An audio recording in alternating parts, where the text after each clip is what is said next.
Thank you and welcome to the show this morning. The topic this morning is the Hands of God Recovery Ministry, and we're fortunate to have with us the senior servant or the senior pastor of the Hands of God Recovery Ministry, Pastor KWalker. And of course, with Pastor KWalker is this whole idea of the recovery ministry. And I think that Pastor Walker, we've talked about, and we've talked to you on a number of occasions, but we've never had an opportunity to really get into the motives for the establishment of such an organization and some of the things that might be associated with it, and how you're planning on really developing that into an organization that can be of greater service. But before we get into a discussion of this organization this morning, Reverend Walker, let's see if we can have you to talk about, give us some information, and as we know, and as you know, you're no stranger to our audience this morning, but perhaps there might be a few individuals who might not know you. And so let's talk about your background, your education, and some of the things that motivated you in a real sense to think in terms of establishing this recovery ministry. All right. Well, first of all, Dr. Haney, let me say thank you for allowing me the opportunity to come on the show. And my name is KWalker. I was born right here in Nashville, Tennessee. Of course, I attended the public schools of Nashville. Went in the Navy, spent time in the Navy, not long in the Navy. Had a kind of turbulent younger life.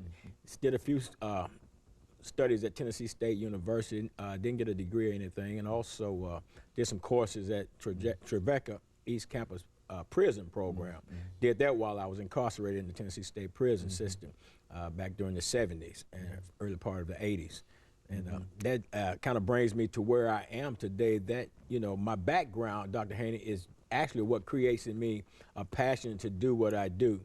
And, you know, just to say, you know, the Hands of God Recovery Ministries, we found was a ministry that was birthed into me back in 1987. Now, what happened was, Dr. Haney, prior to 1987, I was a drug addict. I had spent 17 years of my life in active drug addiction, had spent time incarcerated in the Tennessee State prison system. But on August 24th, 1986, God just divinely intervened in my life. I wasn't anybody special. As a matter of fact, I had been shooting drugs all that day. And he intervened in my life, and not only did he break the bondage of the drug addiction in my life and that negative lifestyle, but at the same time, he called me directly into ministry. And at that point, I went into like seclusion for about 3 months, and all I did was just feast on the Word of God and just get my physical health together and everything. And that's all I did. And then God had put a calling on my life to form a ministry that would impact the whole of society. You know, and that's where the Hands of God Recovery Ministries come from. Now, it didn't start in '87. I got so excited about the idea, the concept, that I ran downtown, got me a state charter, and didn't do anything with it. And when the ministry I actually opened up my first recovery house in November of 2002 and got it chartered in the state of Tennessee in July of 2003. But in the Hands of God Recovery Ministry, basically what we're doing is we offer alcohol, drug-free, safe, clean living environment for people who are homeless, drug addicted, people that are coming out of the prison systems, the jails, people that are just generally economically and socially disadvantaged in society.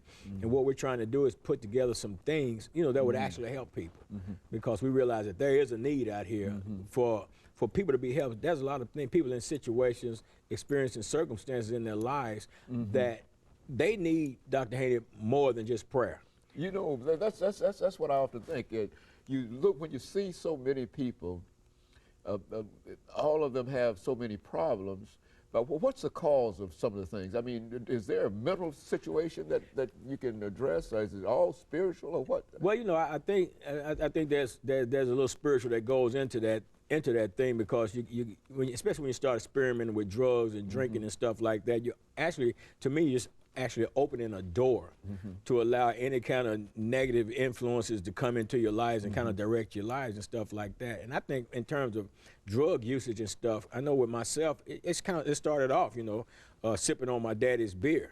You know, mine started off sipping on my daddy's beer. And then, of course, the curiosity and everything about the drugs and stuff.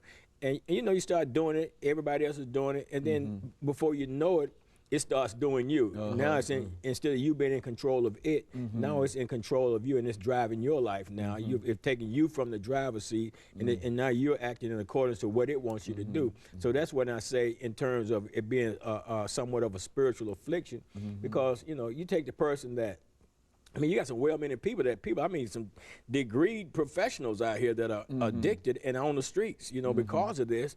And you know, it's like, okay, I don't want to do this, but I'm doing this. It's kind of like what Paul says in the book of Romans, the 7th chapter, you know, the things I want to do, I don't do, but the things I don't want to do, that's what I do, you know. But then at the same time, Paul said there's got to be a solution. And who can save me from this, you know, this body of sin and death? And he acknowledges Christ as being the one. Okay, and of course, Reverend Walker, let's stop at this particular point, and we'll have our first commercial break, and after which we'll be back with our audience.